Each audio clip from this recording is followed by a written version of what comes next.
Hello, everybody. We are live. We are once again live. It's been a minute. It's good to be back. So the big question in this Lakewood Church money mystery is who would break into a safe, snatch $600,000 in cash and checks, but only move it a few feet away into the bathroom, stow it away there, and leave it there. What thief would do that? Let's really think about this. It was really interesting when the story first broke because so many people used it as an opportunity to just trash talk Joel Osteen, like, oh, he's such a crook. Like, okay, what does this have to do with him supposedly being a crook? It very well could be, though. And a lot of people were asking me about this case and wanting me to dig into it because I don't know. I do attend a Lakewood church from time to time. I've actually quite enjoyed going to that church when I do go. So we are gonna really dive into the latest on this case because the finder of the money just got richer himself. That's the new update. So we're going to talk about that. We're also going to talk about whether Fox is once again muzzling someone. There's reports out about Lara Logan not being on Fox, and questions as to whether they are somehow disciplining her, pulling her off the air or something. So we're going to look at what's going on there.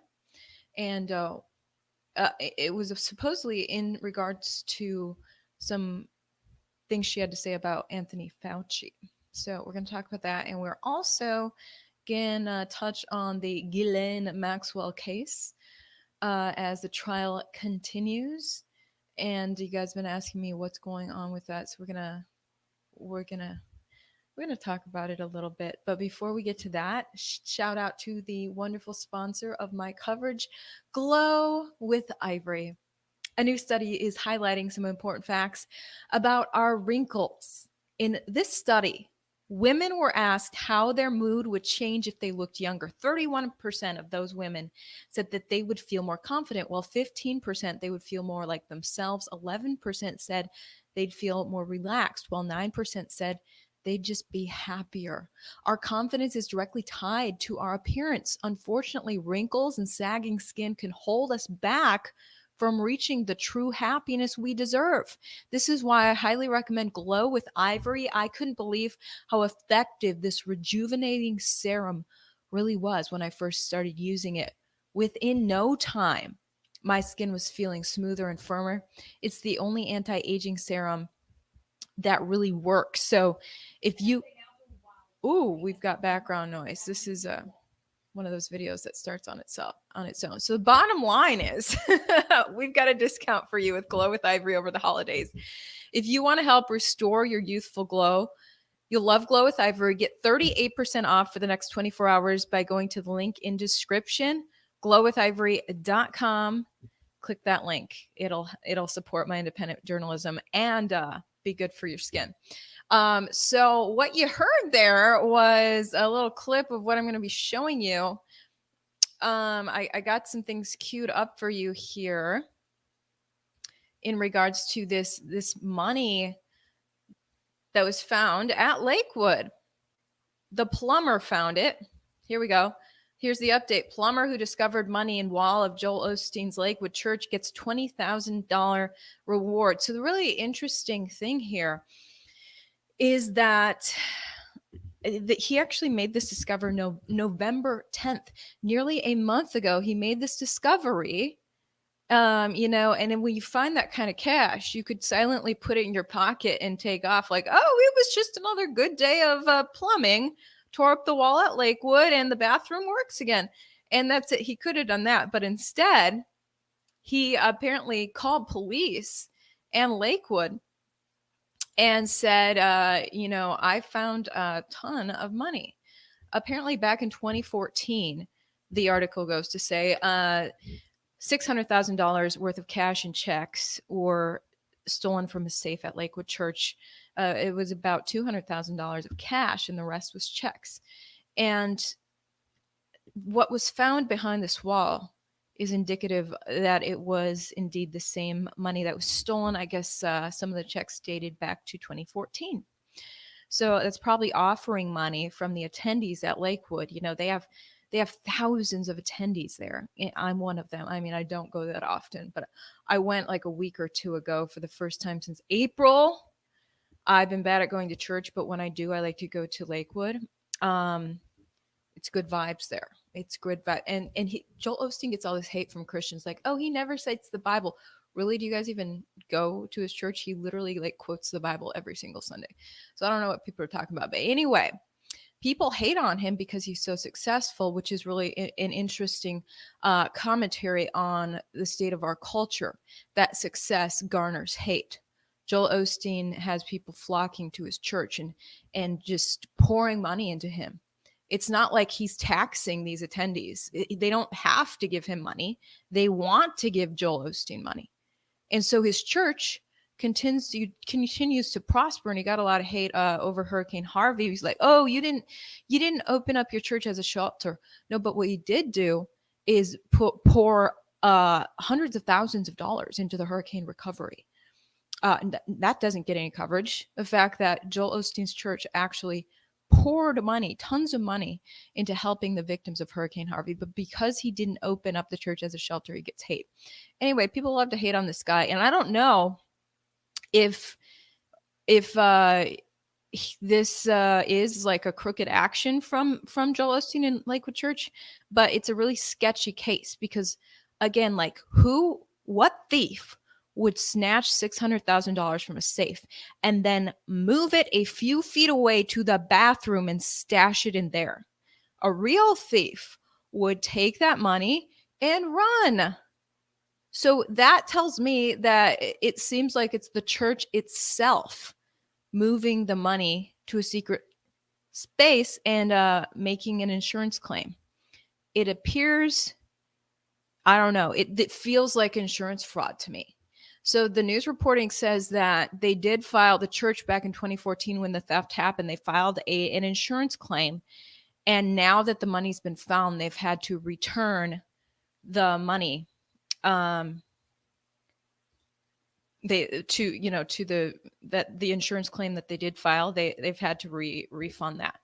So I want to show you guys the other. Okay, look at this. This is the video that accidentally started playing earlier. So the plumber who found cash in wall at Lakewood Church says no one has contacted him.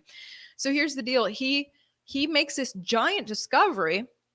He's like, dude, I basically solved this case for you guys, and nobody reaches out to him. And so he finally called the radio station early in December. He makes the discovery November 10th, and it's radio silence. So he finally just calls up a local Houston radio station, is like, dude, I made this giant discovery and there's not a peep about it. And I think it's newsworthy. So I'm going to tell my story on the radio live.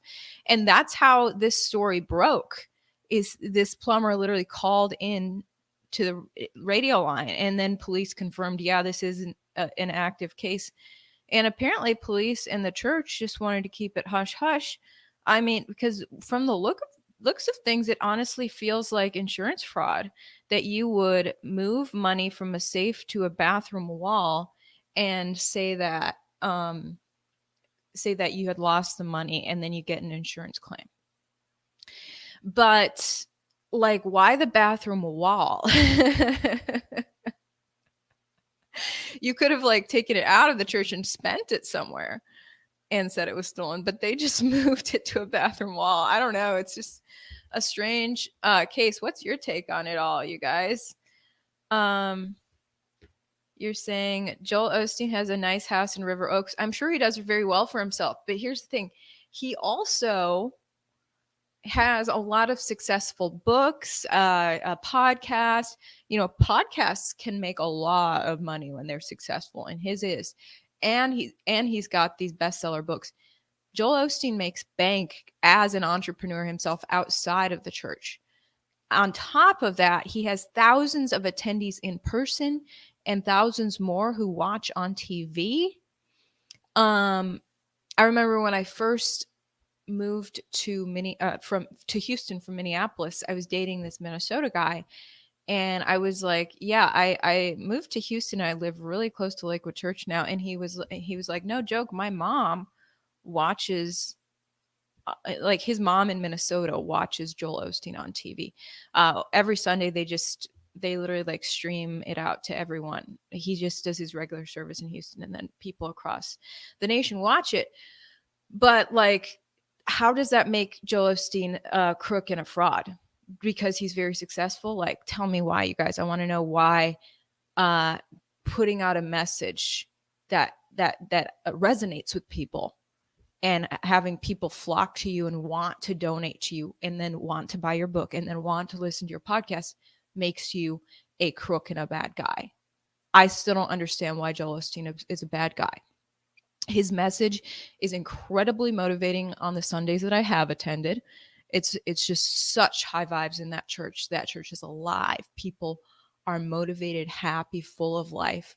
And for all those ultra Christian haters, the people at the church also are really obsessed with God and the Bible. And actually, Joel Osteen and his people quote the Bible every Sunday, for all those haters who say he doesn't even use the Bible, he just does a motivational speech. So that's my experience having attended the church. You guys watch him on YouTube? Yeah. Joel Osteen has a very successful YouTube as well, and YouTube can be very profitable. So Joel Osteen has all these revenue sources of money, which he is making as a regular businessman selling books and having a successful podcast, and the church donations, which go back into the church, and it's all successful. But this particular case is definitely a weird one and just feels like fraud. And there's no telling whether Joel Osteen was connected to this at all, whether he orchestrated this strange transfer of money from the safe to the bathroom wall and saying it was stolen. Who knows if Joel Osteen was involved in that, or if it was one of his countless staffers. Some people within the church can get jealous of the success of the church. And I know that, like, for instance, the police department, one officer was expressing to me how much he hated the police chief, because the police chief was always on TV. And so officers get bitter at the police chief that he gets all the credit for the cases they solve. Well, within a church or any organization, that can happen, where the staffers get jealous of the leader, and then they are out to get the leader and screw up his life and do scandalous things like this. So who knows if this was like some disgruntled staffer at the church who moved the money like that and did something super weird, or whether it was Joel Osteen himself. So let's see. What are you guys are saying here? Joel Osteen preaches a heretical message and promotes false Christianity. He twists scriptures for the salvation of one's soul through humility into a message of self-improvement and worldly gain. Yeah, that's the typical message that a lot of Christians, that's the bone they have to pick with Joel Osteen. And, if you read the Bible, different passages say different things. Like some passages are in the Bible are literally saying, you are God in you. Like, and then Jesus saying, greater things than me will you do. Basically boosting people up and saying, own the God in you, be the greatness God created you to be, achieve wonderful things, have a beautiful life. That's part of what the Bible says. And other parts of the Bible are like, you are dust, you're nothing. And so certain Christians pick certain parts of the Bible that they like, and Joel Osteen picks the parts of the Bible that empower you, which was a lot of what Jesus was talking about. So I believe in self-empowerment, absolutely. And if you believe you're dust and you're nothing, you're going to live a miserable life and like just wait for heaven someday. Some Christians feel that way. I disagree. So anyway, I that's what I like about Joel Osteen's message, is he picks the parts of the Bible that empower you. Anyway, so why did someone find money in the wall? So the deal was that this plumber had to do repairs on one of the many bathrooms in this giant church. And he cut open the wall behind the toilet, and there was a pile of cash. Oh boy, this thing's reloading again. Anyway, so look, I'm just going to exit out of that. And we are going to move on to a really interesting story that's some people are speculating what is going on with Fox Nation now. I got to show you this. After comparing Anthony Fauci to Nazi doctor, Lara Logan disappears off of the Fox airwaves. So the question uh, is Fox muzzling Lara? That is the question. You're asking what browser I use. It's Chrome. So the streaming platform I'm using right now only operates through Chrome. But anyway, have you guys seen Lara Logan on Fox? I mean, she's a huge part of Fox Nation these days, and this article from Newsweek is pointing out that she hadn't been seen on Fox since late November, and she's normally a mainstay of Fox Nation. And the last show that she was seen on, she was making commentary about Anthony Fauci, and that actually garnered some anger in regards to comparing him to a Nazi doctor. What she's actually doing was citing some of the words her viewers had in regards to Anthony Fauci. I have a similar audience to Lara Logan's audience. Many of my audience hates Anthony Fauci and does consider him to be similar to a Nazi doctor. So Lara was saying, yeah, this is a lot of what my audience thinks. And then all hell broke loose, and people start sending hate her way for daring to state that a lot of her audience is really freaking concerned about this Dr. Fauci. So it was actually Pete Hegseth that asked her, what's your take on where we are and where we're going? And she said, it's very simple. You just have to look at Africa. They didn't have the death rate from the illness that was predicted. And if you guys watch my YouTubes a lot, you know I've pointed out Africa too. Just go to the World Health Org website after this stream and you can see yourself. On World Health Org, you click on COVID and the whole world map comes up. And the darker the blue a country is, the more cases of the illness. And the entire continent of Africa is light blue. Almost no deaths there from the illness, yet they're not not as they haven't had as many people getting it in the arm. And the treatment that they're using, a lot of them are using the H word and the I word. They were actually those medicines are a huge part of the culture since before this illness swept the world, because the H word is used for malaria, and then the I word, these little pills that I'm not allowed to talk about on YouTube, the I word was used for a lot of the parasites that people catch in Africa. It actually cured river blindness in Africa decades ago, and people have been taking the I word ever since. And it's a huge part of the culture. And now research has shown that it appears to really tackle this new illness. And the Africans are like, well, we already have that. Anyway, so the continent of Africa has been doing very well in this epidemic, whatever words we can say that won't trigger YouTube. So she was pointing that out, and it's like, look, she's basically saying this appears to be a very treatable illness. And when you actually harness the treatments that have been found through peer-reviewed research to work, yet are being highly suppressed, and that peer-reviewed research torn up and thrown out and ignored, and being said that, oh, no, this treatment is only for horses. Like, it's just creepy. Anyway, she's talking through this, and okay, then she actually, her controversial statement was that in that moment, when you see on Dr. Fauci, this is what people say to me. He doesn't represent science to them. He represents Joseph Mengele. I don't even know how to say it, the Nazi doctor who did experiments on Jews during the Second World War in concentration camps. she's saying, this is what people say to me. He doesn't represent science to them. He represents the doctor who did experiments on the Jews in concentration camps. She's like, I'm talking about people across the world who are saying this. This is because the response from the illness, what it has done in countries everywhere, what it has done to civil liberties, the suicide rate, the poverty. It has obliterated economies. The level of suffering that has been created because of this disease is now being seen in the cold light of day.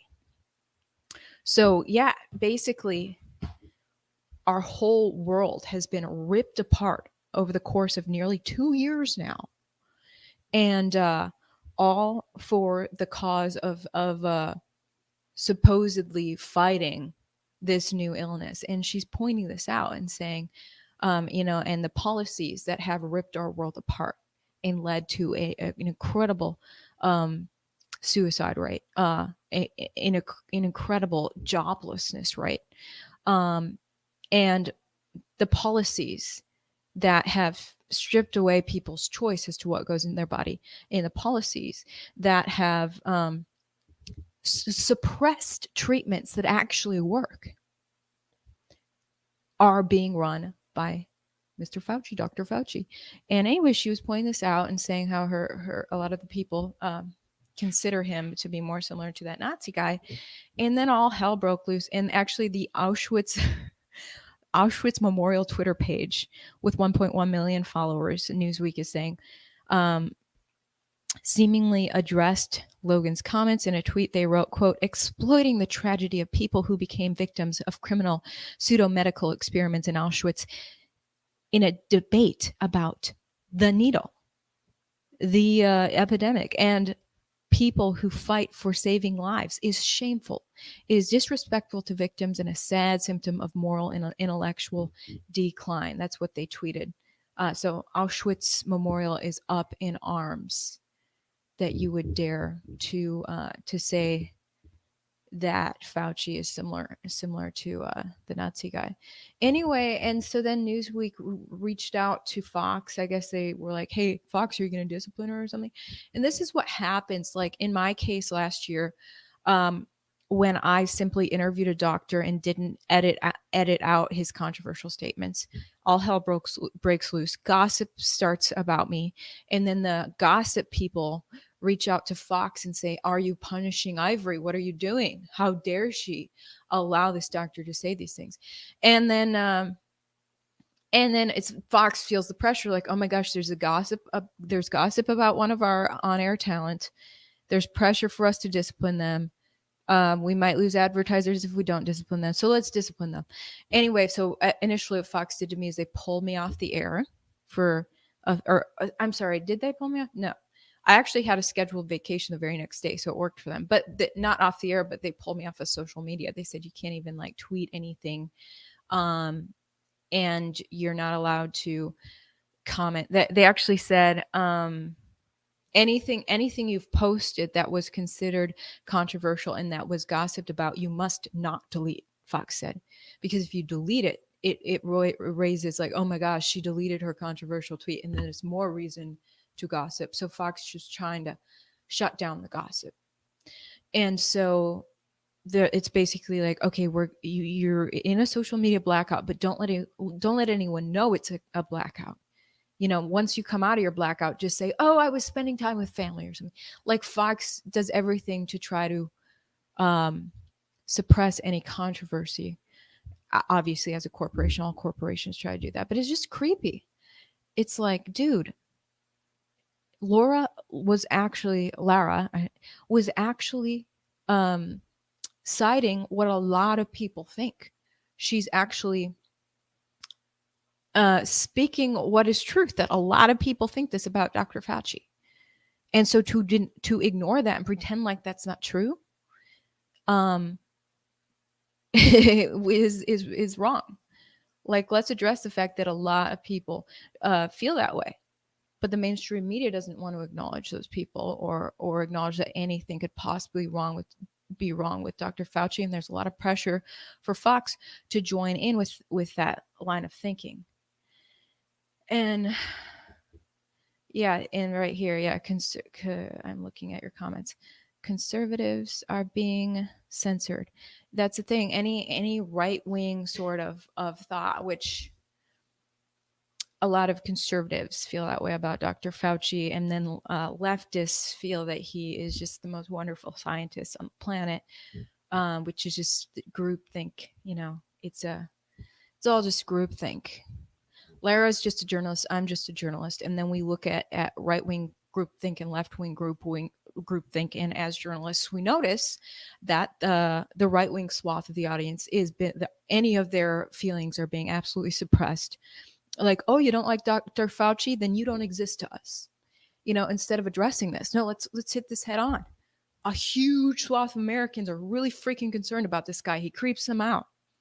So let's address why that is. And then if you address why that is, you get ripped off the air. Like, I don't even know if Lara is being muzzled. But she's a friend of mine, and we had been talking a few days ago about kind of harnessing real journalism again.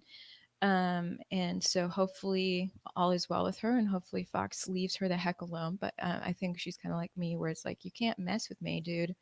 I care more about journalism than I care about you, Fox. So if that means parting ways with you, Fox, so be it. So be it. So that's a scoop on her situation. I wanted to show you guys a little bit about Ghislaine Maxwell. People have been asking me about the lady with the pretentious name and her court case. Ghislaine Maxwell. Here's the New York Times talking about her. Now, you guys, I addressed this when I did a whole video about Ghislaine Maxwell on the first day of her trial. And I made a prediction. It's a 6-week trial, and I believe that it'll be used. This entire trial is going to be used as a distraction story. And I know you guys are saying, well, all the other news is distracting from this. This is the one story that matters right now. I know a lot of you guys think that, but here's the thing. I just don't think any big bombshells are going to be uncovered in this trial. So anyone who zones all of their every day into this trial is actually going to be distracting from what's really happening as far as the stripping away of individual liberties. You know, like, you notice how this new variant came onto the scene exactly when Ghislaine's case came onto the scene. Well, if you pay more attention to her case than what these creepy government organizations are doing to strip away your liberties due to a new variant, then your liberties are going to be stripped away if you're not paying attention. So just be aware of what else is happening in the world right now. And I know the last few days I've been breaking this. I got this exclusive interview, jailhouse interview with a January 6th inmate who is absolutely being persecuted. If you look at it, he didn't do a stitch of violence. Even the prosecution admits that. Yet he has the longest prison term. He's being treated like a vicious, evil villain, like someone who could commit a murder if he's let out. You know, he was denied bond, and now he has to be in prison for years. He's still in solitary confinement at the moment. And anyway, and the media was talking about this guy like crazy, yet wouldn't showcase any of his intentions. Like, his voice was completely muted. All of his social media pages were wiped out, like on or about January 6th. Twitter, Facebook, YouTube all got rid of him so that his voice was completely muted, how he really thought about the world. So here they are, you know, CNN and stuff covering him every day, but not giving him a voice, painting a picture of him as this lunatic with mental illness. So I was like, dude, he is willing to do a jailhouse interview with me. Let's show who this guy really is. If he's such a radical villain, let's showcase it on my YouTube. So that's what I did. I did an exclusive interview with this guy. The last 2 videos on my YouTube were with him. And some people said, oh, you're distracting from Ghislaine by covering him. But I was like, dude, when you are the one reporter who gets to do that exclusive interview, he wanted to talk to me. He didn't want to talk to any of the other media. It's like, you seize that opportunity. So the last couple of days I was tied up in his case. And exclusive interview showing who this guy really is. And he's clearly, if you listen to it, this guy he told me he bleeds stars and stripes, and it seems that way. This guy's a raging patriot. Um, anyway, which part 3 I still have to upload to my website. It's specifically in regards to journalism. He wanted to do a whole talk specifically with me, since I'm a journalist, about what he calls the mockingbird media. And so I decided, let me put that video on my website, ivoryhecker.com. So I have to, doing the subtitles and stuff takes time. So I've got to get that edit done and put it up on my website. So anyway, I'm doing all that. But that is an important story, because this is someone who's being persecuted really for his words, actually. His words, which were stripped away off of all social media. You're not allowed to hear what this guy had to say. You're just being told by prosecutors that his words were non-peaceful, and therefore he needs to spend years in prison. That is attack on the First Amendment. It is a very critical attack on the First Amendment that we should all be up in arms about if we care about the First Amendment. So I wanted to highlight that in my coverage, and it was very important. So it's cases like that. I mean, the Ghislaine Maxwell case is important, but we need to keep eyes on all of these things that are developing right now. And so there's a list of former teenagers that are testifying now in the Ghislaine Maxwell trial. And the issue here, someone was just telling me today, like, Ghislaine is not getting the same amount of coverage as Kyle Rittenhouse was getting. And I was like, well, the obvious reason why is because of cameras. Federal court cases, you can't bring a camera in there, so you can't live stream her trial. So naturally, it's harder than to bring on guests to talk about, oh, did you see what happened in court today? Nobody saw what happened in court today. Only a select handful of corporate journalists who were lucky enough to get press passes are the ones who got into that federal courtroom, and like, you can look at their notes and see what they covered. And then all the rest of the media in the world has to rely on them and like basically copy and paste what that handful of journalists in the courtroom are saying happened, in addition to these little pencil sketches of, oh, here's how Ghislaine looked today according to a pencil sketch artist, and that's all you get. So it's harder for the story to make waves and have a lot of headlines when you can't hear what's happening in there. And that's just the rule in federal court. That basically judges historically have thought that bringing all the media with cameras in there just distracts from the sanctity of a federal case, which I totally disagree. We need transparency. We need to obliterate that old rule about no cameras and get some cameras in there so the public can see what's really going on. But anyway, so this New York Times article talks about how this new girl, Carolyn was testifying in court about how she was a troubled 14-year-old who had dropped out of middle school when Ghislaine Maxwell recruited her and said, hey, do you want to make some money by giving massages to my very prominent friend and boyfriend, Jeffrey Epstein? And Carolyn's like, heck yeah. And like, sexual things may happen. And Carolyn's like, well, cool, because I'm just a rebellious 14-year-old. And anyway, they're talking about how New York Times is highlighting how basically Maxwell took advantage of troubled teens who wanted to do scandalous things like sex acts, sexual massages, and she would find and recruit these girls who were willing to go there. So Carolyn would get paid $300 to $400 cash for each massage that she would give to Jeffrey Epstein. And during every single massage, according to Carolyn's testimony as cited in New York Times, in every massage, something sexual would happen. And so I think one of the girls who recruited Carolyn was another prominent Epstein whistleblower, you could call her. One of the women who's been the most vocal accuser helped loop Carolyn into all this, apparently. And that is Virginia Roberts. That's her name. Now she goes by another last name, but Virginia Roberts brought Carolyn in when she was 14 and was like, Virginia got undressed. So Epstein comes in for his massage, and the massage therapist is already naked. And then Carolyn, and so Carolyn's there to watch and learn how to do it. So Virginia is naked giving Epstein a massage, and then she has sex when Epstein rolls over. Virginia has sex with him, and then Carolyn just watches, and Carolyn stripped down to her bra and underwear for that until she was warmed up to being fully sexualized with him. And then after that, she would kind of go give him sexual massages 2 to 3 times a week.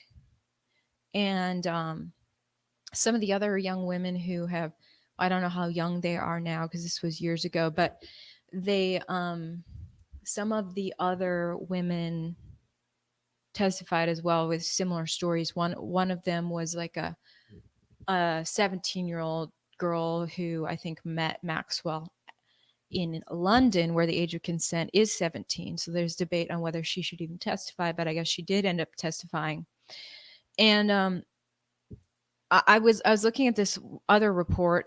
You just have to you have to go by people just repeating stories, because I'm not there to actually hear this girl's testimony, but apparently this like European girl was saying that she was first introduced to Maxwell, who bragged about Epstein's prestige and how great it would be to be around him and have the opportunity to hang out with him, and how beautiful she was that he would want to, do sexual things with her. So anyway, the girl was lured into that at 17 and ended up doing that and spent years doing sexual things with Jeffrey Epstein.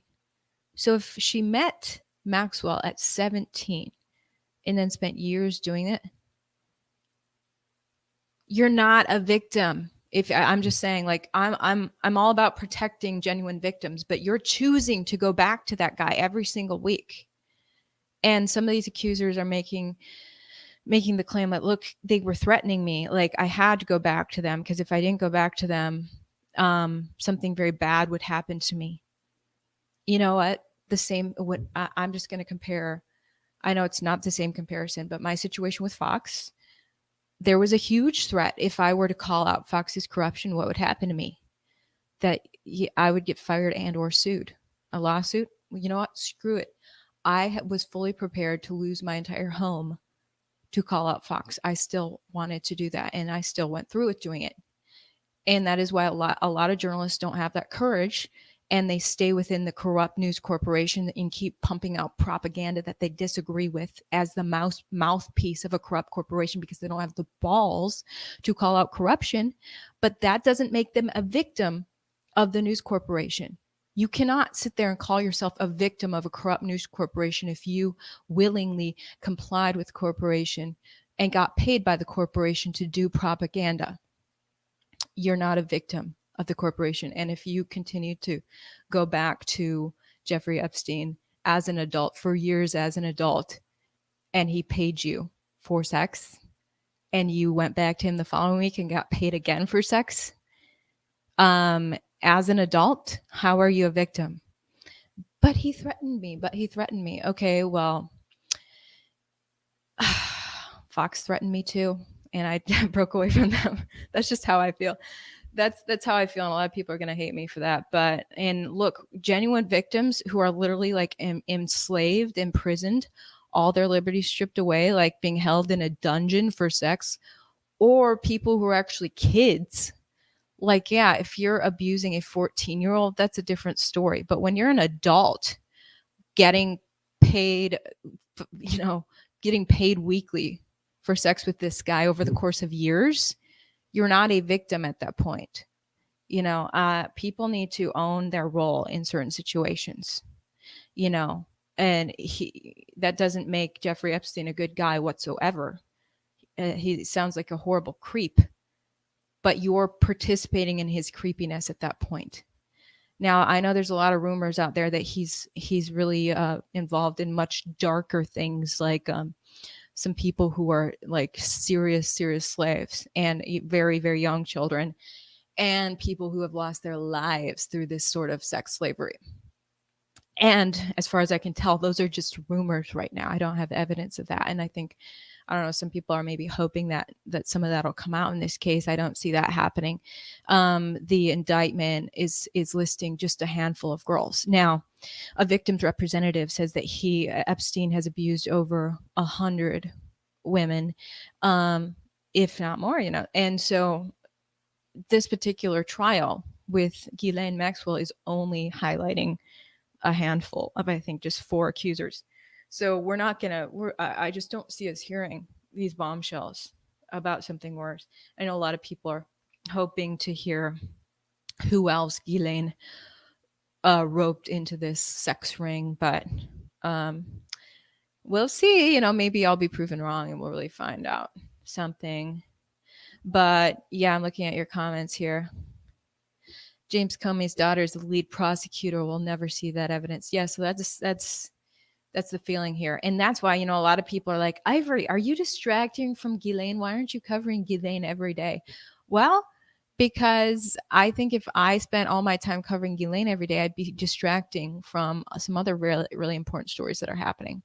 But anyway, I just thought I'd catch you up a little bit on her case, and let's all stay tuned that maybe we will find something else out about her. With that being said, that's all I had to say at this point. Just looking over your comments here. My life wasn't at stake. Here we go. Yeah, some people are like, dude, you're making the wrong comparison. I knew that would happen. Like, oh, you can't compare your situation with Fox.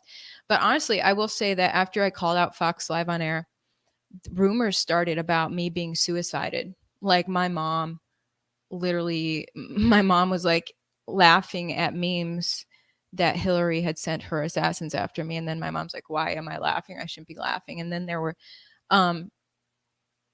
like one of the top Google results was like, is Ivory Hecker still alive? So there was, people were saying that my life could be at stake. So, but I don't know. I just, hopefully I live a long life. Who knows? Any of us could die at any moment. So why not just live authentically? That's how I feel. Rather than thinking long and hard about, will I die if I do this?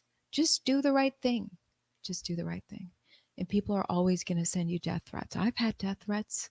Who cares? Keep it real. Like my sign says. All right. That's all I have for today. I hope you guys have a great one, and I'll see you probably tomorrow. All right. See you later.